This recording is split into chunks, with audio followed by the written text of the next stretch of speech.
नमस्कार। रत्न रुद्राक्ष ग्रुप में आपका फिर से स्वागत।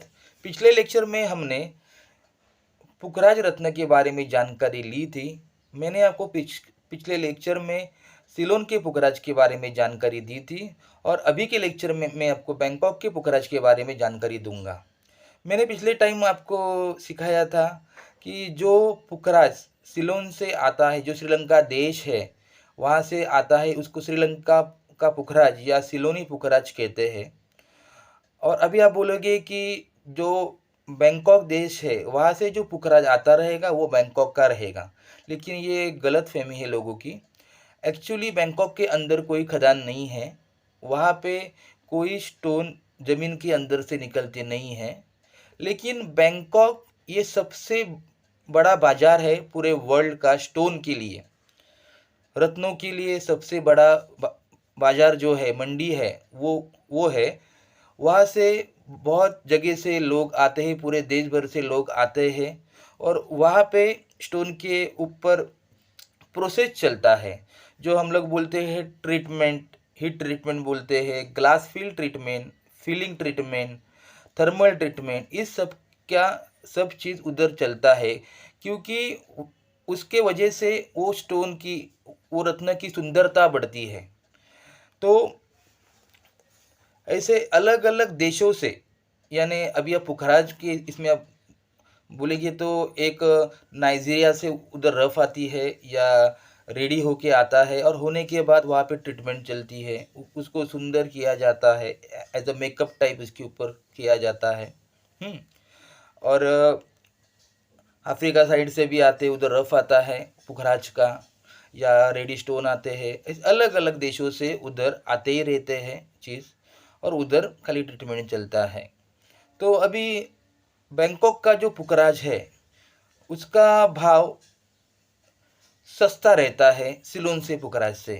तभी आप बोलेंगे कि सिलोन का पुखराज जो है वो महंगा है तो इफ़ेक्टिव ज़्यादा है, या बैंकॉक का पैसा कम है, सस्ता है थोड़ा उससे तो वो इफ़ेक्ट नहीं देगा, या फिलिंग का पुखराज लेंगे, फिलिंग उसको जेब का पुखराज बोलते हो, वो लेंगे तो वो इफ़ेक्ट देगा ही नहीं। तो मैं आपको इतना ही बोलना चाहता हूँ कि जो स्टोन, जो ग्रह का जो रत्न है वो नेचुरल, वो रियल रहेगा तो उसका इफेक्ट मिलने वाला ही है। खाली उसके ऊपर ट्रीटमेंट, यानी वो सुंदर दिखने के लिए वो चीज़ हम जैसे मेकअप करते हैं उस टाइप में ही वो सुंदरता उसकी बढ़ाने के लिए उसके ऊपर प्रोसेस करते हैं, उसके लिए उसका रेट थोड़ा सस्ता रहता है। तो अभी इफ़ेक्ट के बारे में मैं आपको सीधा बोल रहा हूँ, इफ़ेक्ट में बहुत बड़ा फ़र्क ही नहीं आता है एक्चुअली देखने को जाएंगे तो। जैसे मैं आपको इजीली एक एग्जांपल देता हूँ, जैसे एक माँ के दो बच्चे रहेंगे या चार बच्चे रहेंगे तो सबके ऊपर उसका समान प्यार रहता है। वैसे ही जो ग्रह है उसका जो रत्न है उसके अंदर उसकी पावर तो रहने वाली ही है, इसमें कोई ज़्यादा फर्क नहीं होता है। और जो ग्लास सीलिंग होता है उसमें एक्चुअली क्या करते हैं, जिया पुकरा जिसको बोलते हैं, उसका जो सरफेस है उसके सरफेस के ऊपर ग्लास थोड़ी करते हैं, ग्लास फील करते हैं ऊपर से, तो उसका शाइन और बढ़ता है दिखने में, उसके लिए वो और सस्ता रहता है। बैंकॉक पुखराज अलग है और ग्लास फील्ड बैंकॉक अलग है, दोनों में बहुत डिफरेंस है, रेट में भी सब चीज़ में भी डिफरेंस है। दिखने को दोनों भी आपको सेम लगेंगे लेकिन वो एक्चुअली सेम नहीं रहते हैं, उसमें फ़र्क रहता ही है और रेट में बहुत फ़र्क आता है। तो आप जानकार व्यक्ति से ये सब चीज़ लीजिए। आपको आपके पास नॉलेज होना चाहिए, सबसे बड़ा चीज़ कि आप सामने वाले को जब पूछेंगे कि मुझे पुखराज चाहिए, मुझे सिलोन में चाहिए, तो मुझे वो कौन सा मिलेगा, नेचुरल मिलेगा, हीट मिलेगा, ट्रीटेड, तो उसको समझता है कि आपके पास नॉलेज है। आप बैंकॉक का पुखराज लेंगे, आप उनको बोलेंगे ये जीएफ वाला है कि बैंकॉक का है, आप पूछेंगे तो उसको भी समझेगा कि आपको कुछ उसके बारे में नॉलेज है, उसके वजह से आपका जो धोखाधड़ी होती रहेगी वो कम हो सकती है।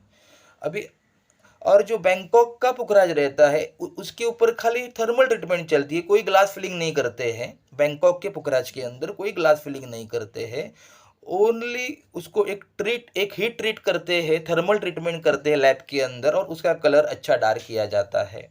हुँ, तो अगले लेक्चर में मैं आपको ग्लास फिलिंग पुखराज और ग्लास फिलिंग बैंकॉक पुखराज और बैंकॉक पुखराज का डिफरेंस आपको मैं दिखाऊँगा प्रैक्टिकली। ओके, तो आज के लिए इतना काफ़ी है। लेक्चर सुनते रहिए। नमस्कार।